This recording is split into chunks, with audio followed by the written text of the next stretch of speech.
ನಮಸ್ಕಾರ. ನಾನು ಪಾವನ. ಕಾರಂತರ ಕುರಿತು UR ಅನಂತಮೂರ್ತಿಯವರು ಹೀಗೆ ಹೇಳುತ್ತಾರೆ. ನಾನು ಬರೆಯಲು ಆರಂಭಿಸಿದ ದಿನಗಳಲ್ಲಿ ಕಾರಂತರ ಕೃತಿಗಳು ನನಗೆ ದೀಪವೂ ಆಗಿದ್ದವು, ಕನ್ನಡಿಯೂ ಆಗಿದ್ದವು. ಅದರ ಬೆಳಕಿನಲ್ಲಿ ನನಗೆ ಬೇಕಾದ್ದನ್ನು ನಾನು ಹುಡುಕಿಕೊಂಡೆ. ಅದರ ಕನ್ನಡಿಯಲ್ಲಿ ಕಾಣಿಸಬೇಕೆನಿಸಿದಂತೆ ಕಾಣಲು ಪ್ರಯತ್ನಿಸಿದೆ. ಅವರಿಂದ ನಡೆಯುವುದನ್ನು ಕಲಿತು ಬೇರೆ ದಿಕ್ಕಿಗೆ ಹೊರಳಲು ಯತ್ನಿಸದಿದ್ದರೆ ಅವರನ್ನೇ ಕಾಪಿ ಹೊಡೆಯುತ್ತಾ ಇರುತ್ತಿದ್ದೆ, ಅಥವಾ ಮೆಚ್ಚುಗೆಯಲ್ಲಿ ಅವರಿಂದ ಪರವಶನಾಗಿ ಇದ್ದು ಬಿಡುತ್ತಿದ್ದೆ.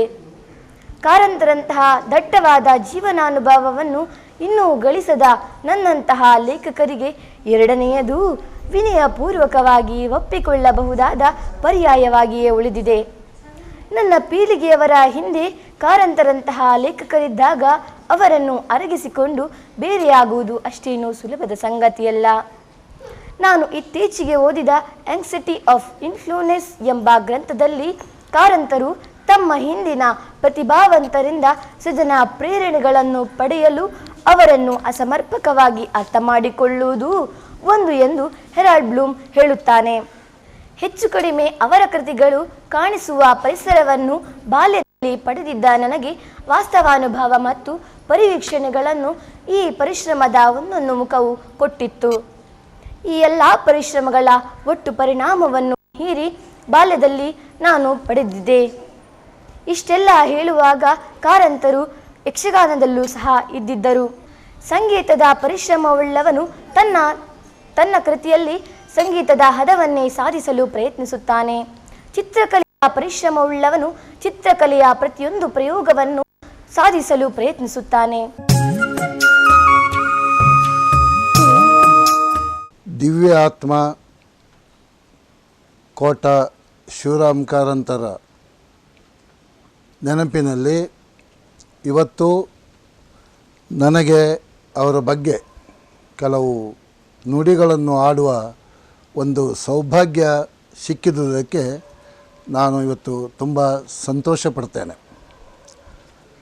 ಕಾರಂತರ ಬಗ್ಗೆ ಮಾತಾಡುವಾಗ ಒಂದು ಸ್ವಲ್ಪ ಹೆದರಿಕೆ ಆಗುತ್ತೆ, ನಡುಕ ಆಗುತ್ತೆ.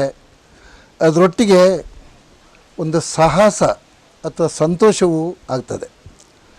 ಕಡಲ ತೀರದ ಭಾರ್ಗವ, ಬಹುಶ್ರುತ ಮೇಧಾವಿ, ನಡೆದಾಡುವ ವಿಶ್ವಕೋಶ, ವಿಶ್ವಮೆಚ್ಚಿದ ಧೀಮಂತ ಸಾಹಿತಿ, ಕನ್ನಡ ಸಾಹಿತ್ಯ ಮತ್ತು ಕನ್ನಡ ನಾಡು ಕಂಡ ಅಪರೂಪದ ಚೇತನ ಡಾಕ್ಟರ್ ಕೋಟ ಶಿವರಾಮ್ ಕಾರಂತರು. 45 ಕಾದಂಬರಿಗಳನ್ನು ಬರೆದಿದ್ದಾರೆ, 9 ವಿಶ್ವಕೋಶ, 1 ನಿಘಂಟು, 96 ನಾಟಕ, 13 ವೈಚಾರಿಕ ಲೇಖನಗಳ ಒಟ್ಟಿಗೆ 1000ಕ್ಕಿಂತಲೂ ಹೆಚ್ಚಿನ ಬಿಡಿ ಲೇಖನಗಳನ್ನು ಸಾಹಿತ್ಯ ಪ್ರಪಂಚಕ್ಕೆ ನೀಡಿದ ಮಹಾನ್ ಸಾಹಿತಿ. ಒಂದು ವಿಶ್ವವಿದ್ಯಾಲಯ ಸಾಹಿತ್ಯದ ಬಗ್ಗೆ ಎಷ್ಟು ಕೆಲಸ ಮಾಡಲಿಕ್ಕೆ ಸಾಧ್ಯ ಇದೆಯೋ ಅದಕ್ಕಿಂತ ಜಾಸ್ತಿ ಕೆಲಸವನ್ನು ನಮ್ಮ ಶಿವರಾಮ್ ಕಾರಂತರು ಮಾಡಿದ್ದು ನೋಡಿದರೆ ನಿಜವಾದ ಅರ್ಥದಲ್ಲಿ ಅವರು ಏಕಮೇವಾದ್ವಿತೀಯರೇ ಸರಿ. ಅವರಂತಹ ಇನ್ನೊಬ್ಬ ಸಾಹಿತಿ ಇಲ್ಲ. ಕಾರಂತರಿಗೆ ಕಾರಂತರೇ ಸಾಟಿ. 1922ರಲ್ಲಿ ತನ್ನ 20ನೇ ವಯಸ್ಸಿನಲ್ಲಿ ಕಾಲೇಜನ್ನು ಧಿಕ್ಕರಿಸಿ ಸ್ವಾತಂತ್ರ್ಯಕ್ಕಾಗಿ ಜನರನ್ನು ಸಂಘಟಿಸಲು ಪ್ರಯತ್ನಿಸಿದಾಗ ಭಾಷಣಕ್ಕಿಂತ ಲೇಖನವೇ ಹೆಚ್ಚು ಪ್ರಭಾವಶಾಲಿ ಅನ್ನುವುದು ಅರಿವಾಗಿ 1924ರಿಂದಲೇ ಲೇಖನಕ್ಕೆ ಅವರು ತುಂಬ ಒಂದು ಮಹತ್ವ ಕೊಟ್ಟು ಆ ರೀತಿಯಲ್ಲಿ ವ್ಯವಸಾಯವನ್ನು ಮಾಡಿದರು. ಮುಂದಿನ 73 ವರ್ಷಗಳವರೆಗೆ ನಿರಂತರವಾಗಿ ಅವರ ಲೇಖನ ಕಾರ್ಯ ಮುಂದುವರಿದು ಅವರ ಅಂದರೆ ಕಾರಂತರ ಸಾಹಿತ್ಯದ ಅಕ್ಷಯ ಬತ್ತಳಿಕೆಯಿಂದ ಅದ್ಭುತ ಅಸ್ತ್ರಗಳು ಹೊರಬಂದವು. ಆಡು ಮುಟ್ಟದ ಸೊಪ್ಪಿಲ್ಲ ಎನ್ನುವ ಗಾದೆಯಂತೆ ಕಾರಂತರು ಕೈ ಆಡಿಸದ ಯಾವುದೇ ಸಾಹಿತ್ಯ ಪ್ರಕಾರವಿಲ್ಲ. ಸೃಜನಶೀಲ ಸಾಹಿತ್ಯ, ವೈಚಾರಿಕ ಸಾಹಿತ್ಯ, ಜ್ಞಾನ ಸಾಹಿತ್ಯ, ಪ್ರವಾಸ ಸಾಹಿತ್ಯ, ಮಕ್ಕಳ ಸಾಹಿತ್ಯ, ಈಗ ಒಂದರ ಹಿಂದೆ ಒಂದು ಅವರ ಸಾಹಿತ್ಯ ಸೇವೆ ಅನ್ನೋದು ಭಾಳ ಜನರ ಪ್ರೀತಿ ವಿಶ್ವಾಸಕ್ಕೆ ಪಾತ್ರವಾಗಿ ಜನರ ಮನ್ನಣೆ ಪ್ರಶಸ್ತಿಗಳು ಅವ್ರನ್ನು ಹುಡುಕಿಕೊಂಡು ಬಂದವು. ಕಾರಂತರು ಯಾವ ಕಾಲದಲ್ಲಿ ಆದರೂ ಯಾರ ಹತ್ತಿರ ಆದರೂ ತನಗೋಸ್ಕರ ಏನನ್ನೂ ಯಾಚನೆ ಮಾಡಿದವರಿಲ್ಲ ಅಲ್ಲ. ಆದರೂ ಸಹ ಕನ್ನಡ ಸಾಹಿತ್ಯ ಸಮ್ಮೇಳನದ ಅಧ್ಯಕ್ಷತೆ, ಸಾಹಿತ್ಯ ಅಕಾಡೆಮಿ ಪ್ರಶಸ್ತಿ, ಸ್ವೀಡಿಷ್ ಅಕಾಡೆಮಿ ಪ್ರಶಸ್ತಿ, ಪದ್ಮಭೂಷಣ ಪ್ರಶಸ್ತಿ, ಜ್ಞಾನಪೀಠ ಪ್ರಶಸ್ತಿ, ಇಂದಿರಾ ಗಾಂಧಿ ಪರ್ಯಾವರಣ ಪ್ರಶಸ್ತಿ, ಹೀಗೆ ಪ್ರಶಸ್ತಿಗಳ ಸರಮಾಲೆಗಳನ್ನೇ ಅವರು ಪಡೆದು ಅವರ ಸಿದ್ಧಿ ಸಾಧನೆಗಳ ಬಗ್ಗೆ ಎಲ್ಲರೂ ಹೊಗಳುತ್ತಾರೆ. ನಾನಂತೂ ಅವರ ಕಟ್ಟ ಅಭಿಮಾನಿ. ಅವರು ತ್ರಿವಿಕ್ರಮನಂತೆ ಬೆಳೆದು ಬಂದ ಪರಿ ನಿಜವಾಗಿ ಅಚ್ಚರಿ ಮೂಡಿಸುತ್ತದೆ. ಹಿರಿಯರು ಅವರಿಗೆ ಇಟ್ಟ ಹೆಸರು ಶಿವರಾಮ, ವಿಷ್ಣು ಮತ್ತು ಮಹೇಶ್ವರ. ಆದರೆ ನಮ್ಮ ಕಾರಂತರು ಏನಾದರೂ ಅಕ್ಷರ ಬ್ರಹ್ಮರಾದರು, ಸಾಹಿತ್ಯ ಬ್ರಹ್ಮರಾದರು. ಸಾಹಿತ್ಯ ಬ್ರಹ್ಮದ ಪಟ್ಟವನ್ನು ಅವರಿಗೆ ಎಲ್ಲರೂ ಒಟ್ಟಾಗಿ ಕಟ್ಟಿದ್ರು ಅನ್ನೋದು ದೊಡ್ಡ ಅತಿಶಯೋಕ್ತಿ ಇಲ್ಲ. ಇಂತಹ ಮಹಾವ್ಯಕ್ತಿಯ ಮನೋಧರ್ಮ, ಜೀವನ ಧರ್ಮ ಬಗ್ಗೆ ನಾನು ಓದಿ, ಕೇಳಿ, ನೋಡಿ, ತಿಳಿದುಕೊಂಡುದರ ಆಧಾರದ ಮೇಲೆ ಅವರ ಬಗ್ಗೆ ಕೆಲವು ಮಾತುಗಳನ್ನು ಆಡಲಿಕ್ಕೆ ಬಯಸ್ತೇನೆ. ಕಾರಂತರು ದೊಡ್ಡ ಶಕ್ತಿ, ಬರೀ ಶಕ್ತಿ ಮಾತ್ರ ಅಲ್ಲ, ಅವರೊಂದು ಬೃಹತ್ ಸಂಸ್ಥೆಯೇ ಆಗಿದ್ದರು. ಕಾರಂತರು ಹುಟ್ಟು ಹೋರಾಟಗಾರ, ಸ್ವಾಭಿಮಾನದ ಪ್ರತೀಕ, ಪ್ರಖರ ಚಿಂತಕ, ನಿರಂತರ ಅನ್ವೇಷಣೆಯಲ್ಲಿ ದುಡಿದವರು, ನಿಷ್ಠುರವಾದಿ, ಪರಿಸರ ಪ್ರೇಮಿ, ಬಹುಮುಖ ಪ್ರತಿಭಾಶಾಲಿ. ತನಗೆ ಸರಿಕಂಡುದನ್ನು ಮಾಡುವ ಸಾಹಸ, ತಾನು ಒಪ್ಪದೇ ಇದ್ದುದನ್ನು ಹೇಳುವ ಧೈರ್ಯ ಅವರು ಮಾತ್ರ ಬಳಸ್ಕೊಳ್ಳಿಕ್ಕೆ ಸಾಧ್ಯ. ಕಾರಂತರ ಜೀವನ ಪ್ರೀತಿ, ಮಾನವ ಪ್ರೀತಿ ಉಚ್ಚಮಟ್ಟದ್ದು, ಯಾರೂ ಹೊಗಳುವಂಥದ್ದು. ಎಲ್ಲಕ್ಕಿಂತ ಜೀವನ ದೊಡ್ಡದು ಅನ್ನುವ ಒಂದು ಪ್ರತಿಪಾದನೆಯನ್ನು ಅವರು ಮಾಡಿದವರು. ಇಹದ ಜೀವನ ಮಾತ್ರ ಮುಖ್ಯ, ಅದಕ್ಕೆ ಮಾತ್ರ ನನಗೆ ಸಂಬಂಧ ಎಂದು ಬಹಳ ಸ್ಪಷ್ಟವಾಗಿ ಹೇಳಿದವರು ಕಾರಂತರು. ಕೇಳಿದುದನ್ನು, ಓದಿದುದನ್ನು ಸುಲಭವಾಗಿ ಒಪ್ಪಿಕೊಳ್ಳುತ್ತಿರಲಿಲ್ಲ. ಸಾಕ್ಷಾತ್ಕಾರಗಳಿದ್ದರೆ ಏನನ್ನೂ ಯಾವುದನ್ನು ಒಪ್ಪಿಕೊಳ್ಳುವ ಜಾಯಮಾನ ಅವ್ರದ್ದಲ್ಲ. ಸ್ವತಃ ಕಣ್ಣಿಂದ ನೋಡಿ, ಪರಾಂಬರಿಸಿ, ಸ್ವಾನುಭವಕ್ಕೆ ಹೆಚ್ಚಿನ ಪ್ರಾಧಾನ್ಯತೆಯನ್ನು ಅವರು ಕೊಡ್ತಿದ್ದರು. ಚಿಕ್ಕಂದಿನಿಂದಲೇ ವೈಜ್ಞಾನಿಕ ಮನೋಭಾವವನ್ನು ಕಾರಂತರು ಬೆಳೆಸಿಕೊಂಡುದರಿಂದ ಈ ಮಟ್ಟದ ಸಾಹಿತ್ಯ ಕೃಷಿ ಅವರಿಂದ ಸಾಧ್ಯ ಆಯಿತು. ಒಂದು ವಿಚಾರ, ಅವರಲ್ಲಿ ಯಾವ ಅಹಂಕಾರವಾಗಲಿ ಆಡಂಬರವಾಗಲಿ ಇರಲಿಲ್ಲ. ಹಾಗೆಯೇ ಅತಿ ಭಾವುಕತನ ಸಹ ಅವರ ಹತ್ರ ಇರದೇ ಇದ್ದದ್ದು ಬಹಳ ವಿಶೇಷವಾದದ್ದು. ಅವರಿಗೆ ಯಾವ ಗುರುಗಳೂ ಇರಲಿಲ್ಲ, ಅವರು ಯಾವ ಶಿಷ್ಯರನ್ನೂ ಅವರು ಬಯಸಿರಲಿಲ್ಲ.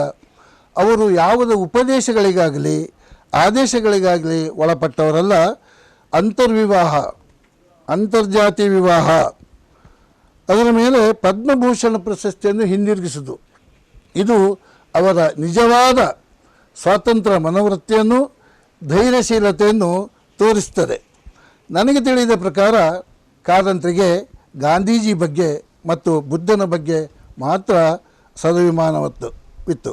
ಅವರ ಬರವಣಿಗೆಯಲ್ಲಿ ಯಾವುದೇ ತಂತ್ರಗಾರಿಕೆ ಆಗಲಿ, ಘೋಷಣೆ ಆಗಲಿ, ನಾಟಕೀಯ ದೃಶ್ಯಗಳಾಗಲಿ, ಅಲಂಕಾರ, ಹೊಳಪು, ಕಲ್ಪನಾ ವಿಲಾಸಗಳಿರದೆ ಇರಲು ಮುಖ್ಯ ಕಾರಣ ಏನಂತ ಹೇಳಿದರೆ ಸ್ಪಷ್ಟವಾದ, ನೇರವಾದ ಪ್ರಸ್ತಾವನೆ, ವಾಸ್ತವಿಕತೆಗೆ ಮಾತ್ರ ಅವರು ನೀಡುತ್ತಿದ್ದ ಮಹತ್ವ.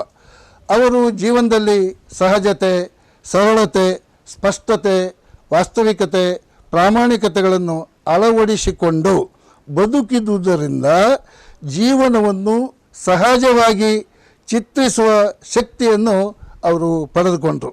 ಒಳ್ಳೆಯದು ಕೆಟ್ಟದ ಬಗ್ಗೆ ಅವರು ತೀರ್ಪು ಕೊಡಲು ಬಯಸಿದವರಲ್ಲ. ಯಾವುದು ಟೊಳ್ಳು, ಯಾವುದು ಗಟ್ಟಿಯನ್ನು ಇದನ್ನು ಓದುಗರ ಎದುರಿಗೆ ಇಟ್ಟು ಅದನ್ನು ಯಾವುದು ಬೇಕಾದರೆ ಅವರಿಗೆ ಇಷ್ಟವಾದದನ್ನು ಅವರು ಸ್ವೀಕರಿಸುವ ಸ್ವಾತಂತ್ರ್ಯವನ್ನು ಸಹ ಕೊಟ್ಟ ಧೀಮಂತ ಸಾಹಿತಿ ಡಾಕ್ಟರ್ ಕಾರಂತರು.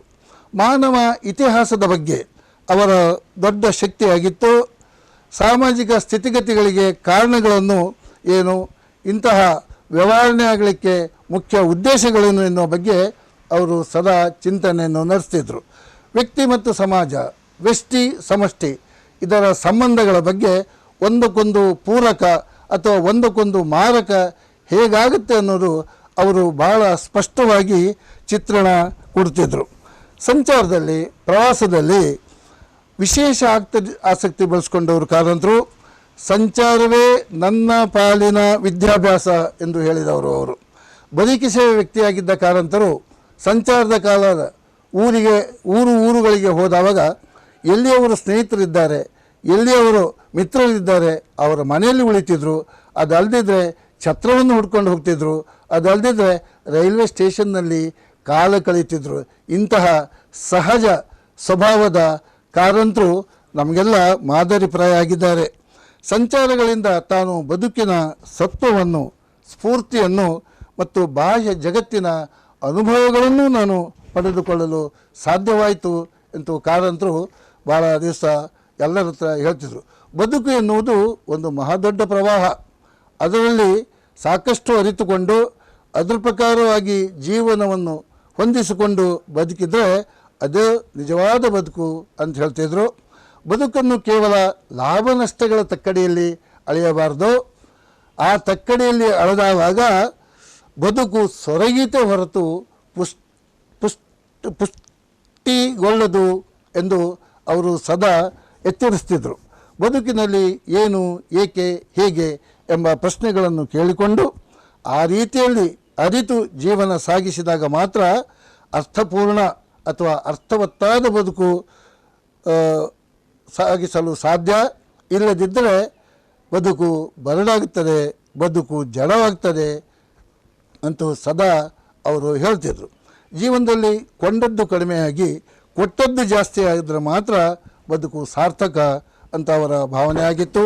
ಅವರ ಸಮಯದ ಪ್ರಜ್ಞೆ ಎಲ್ಲರಿಗೂ ಗೊತ್ತು. ಅದರಿಂದ ಎಲ್ಲರೂ ಗದರಿಸಿಕೊಂಡವರೇ ಜಾಸ್ತಿ.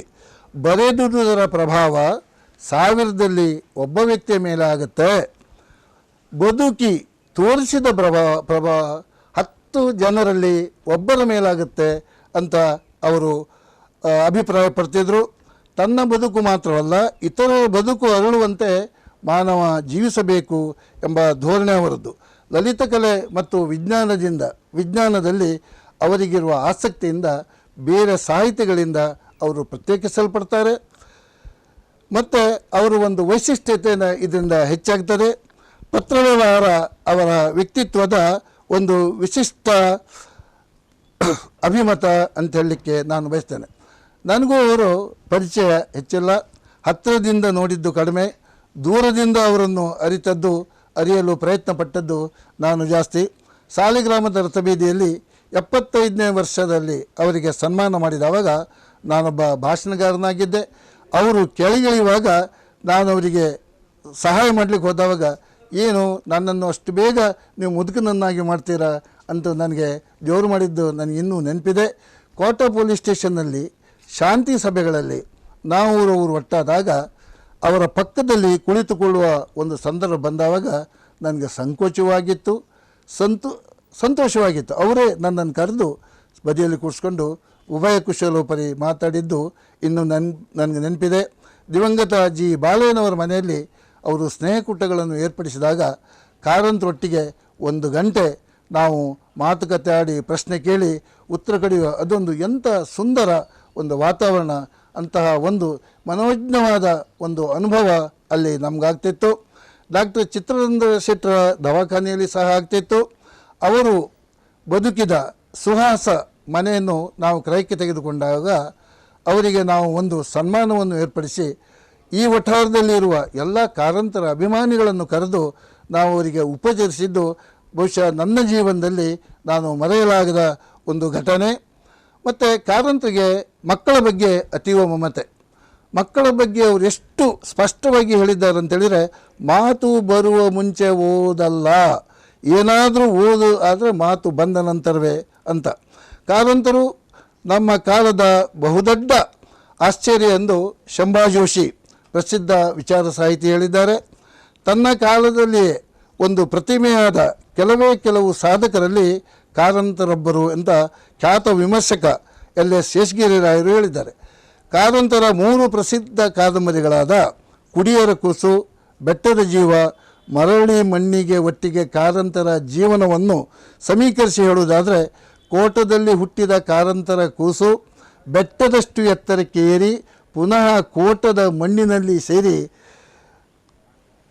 ಆ ಒಂದು ಸಂತೋಷದ ವಿಚಾರ ಅಂತ ಹೇಳಿದರೆ, ಯಾವ ಕಾದಂಬರಿಗಳನ್ನು ಯಾವ ಉದ್ದೇಶದಿಂದ ಹೋದರೆ ಆ ಉದ್ದೇಶ ಅವರ ಜೀವನದಲ್ಲಿ ಸಾರ್ಥಕ್ಯವನ್ನು ಪಡೆದುಕೊಂಡಿತು. ಕಾರಂತರ ದೇಹ ಮಾತ್ರ ಮರೆಯಾಗಿದೆ, ಅವರ ಆಶಯಗಳು ಜೀವಂತವಾಗಿವೆ. ಸಾಹಿತ್ಯದ ಬಾನಂಗಳದಲ್ಲಿ ಕಾರಂತ ಎನ್ನುವ ನಕ್ಷತ್ರ ಸದಾ ಮಿನುಗುತ್ತಲಿದೆ. ನಾವು ಅವರ ಅಭಿಮಾನಿಗಳು. ಬಹುಶಃ ನನ್ನ ಮಟ್ಟಿಗೆ ನಾವು ಅವರ ಹೊಗಳು ಭಟ್ಟರಾಗಿಯೇ ಉಳಿದಿದ್ದೇವೆ. ಅವರ ನೆನಪಿಗೋಸ್ಕರ ಸಾಕಷ್ಟು ಮಾಡಲಿಕ್ಕೆ ಬಾಕಿ ಇದೆ. ಕಾರಂತರ ಜೀವನವನ್ನು, ಕಾರಂತರ ಆದರ್ಶವನ್ನು, ಕಾರಂತರ ಬಗ್ಗೆ ಇವತ್ತಿನ ಮಕ್ಕಳಲ್ಲಿ ಒಂದು ಸದಭಿಪ್ರಾಯ ಮೂಡುವ ಒಂದು ಕಾರ್ಯಕ್ರಮಗಳನ್ನು ನಾವು ಯಾವತ್ತೂ ಏರ್ಪಡಿಸಿಕೊಳ್ಳಬೇಕು.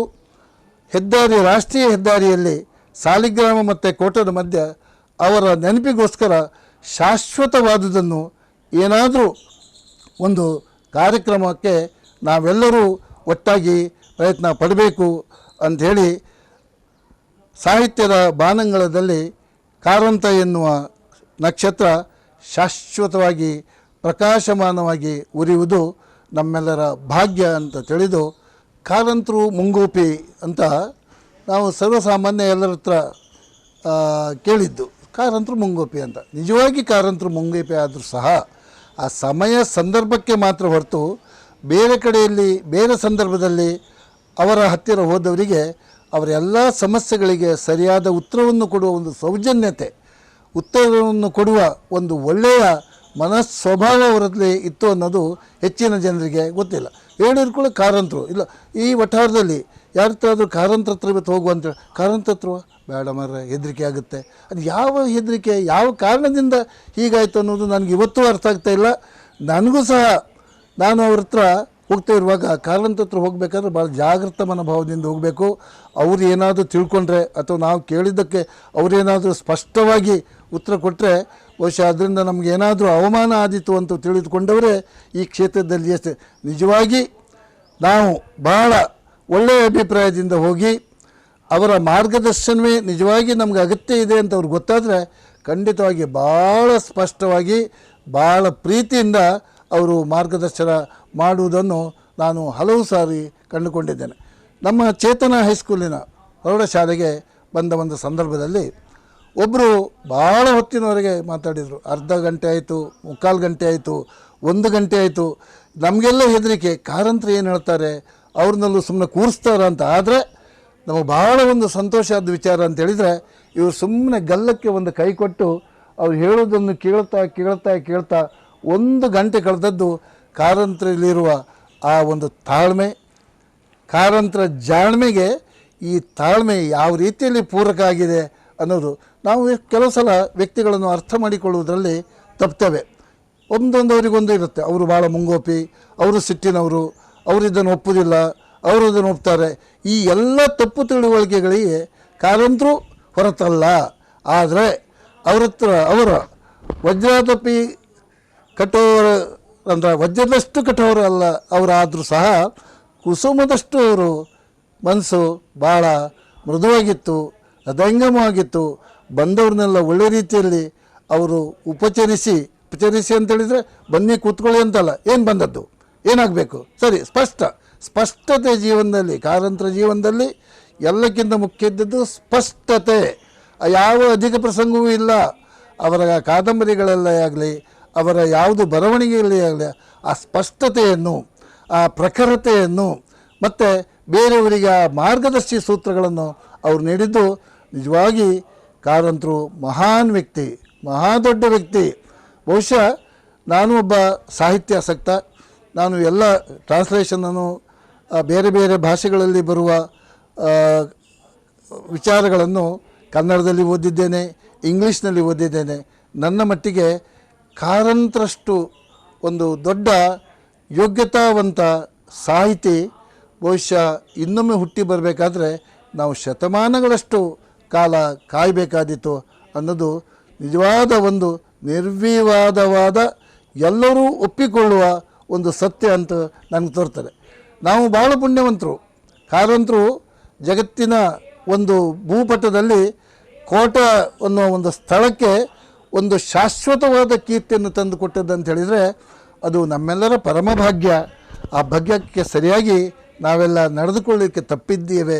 ಇನ್ನು ಮುಂದಾದರೂ ನಮ್ಮ ನಡತೆಗಳನ್ನು ಸರಿಪಡಿಸ್ಕೊಂಡು ಅವರ ಯಶಸ್ಸನ್ನು ಮಾತ್ರ ಅಲ್ಲ, ಅವರ ಪ್ರತಿಭೆಯನ್ನು ಮಾತ್ರ ಅಲ್ಲ, ಅವರಿಂದ ನಮಗೆ ಸಮಾಜಕ್ಕೆ, ನಮ್ಮ ಇಂದಿನ ಪೀಳಿಗೆಗೆ ನಮಗೆ ಏನು ಒಂದು ವಿಚಾರ, ಏನು ಮಾರ್ಗದರ್ಶನ ಸಿಕ್ಕಲು ಸಾಧ್ಯ ಅನ್ನೋದನ್ನು ನಾವು ಪ್ರಯತ್ನಪಟ್ಟು ಆ ದಿಶೆಯಲ್ಲಿ ಮುಂದುವರಿಸಿ ಕಾರ್ಯಕ್ರಮಗಳನ್ನು ಹಾಕಿಕೊಳ್ಳಬೇಕು ಅಂತ ನನ್ನ ಮನದ ಹಿರಿಯಾಸೆ.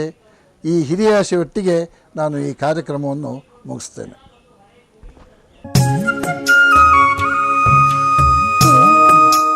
ಕೇವಲ ಮನುಷ್ಯ 1971ರಲ್ಲಿ ಪ್ರಕಟವಾದಂತಹ ಕೃತಿ. ಪ್ರಕಟಣೆ ಪುತ್ತೂರಿನ ಹರ್ಷ ಪ್ರಕಟಣಾಲಯ. ಹಯವದನ ರಾಯ ತನ್ನ ಸೋದರ ಮಾವನ ಸಹಾಯದಿಂದ ಮದ್ರಾಸಿನಲ್ಲಿ ಸಿವಿಲ್ ಇಂಜಿನಿಯರ್ ಪದವಿ ಪಡೆದು ಅವರ ಮಗಳನ್ನೇ ಮದುವೆಯಾಗಿ ಮದ್ರಾಸ್ನಲ್ಲಿ ನೆಲೆಸುತ್ತಾರೆ. ಮುಂದೆ ಮದ್ರಾಸ್ ಸರ್ಕಾರದ PW ಇಂಜಿನಿಯರ್ ಆಗಿ ಕೇರಳದ ತುದಿಯಲ್ಲಿಂದ ತಮಿಳುನಾಡು ದೇಶವನ್ನು ಹಾದು ಆಂಧ್ರ ಸೀಮೆಯವರೆಗೆ ಸಾಗುತ್ತಾರೆ, ಸೇವೆ ಸಲ್ಲಿಸುತ್ತಾರೆ. ಆತ ಕಂಡ ಅನುಭವಿಸಿದ ಅನುಭವಗಳ ಸಂಕ್ಷಿಪ್ತ ರೂಪವೇ ಈ ಕೃತಿ.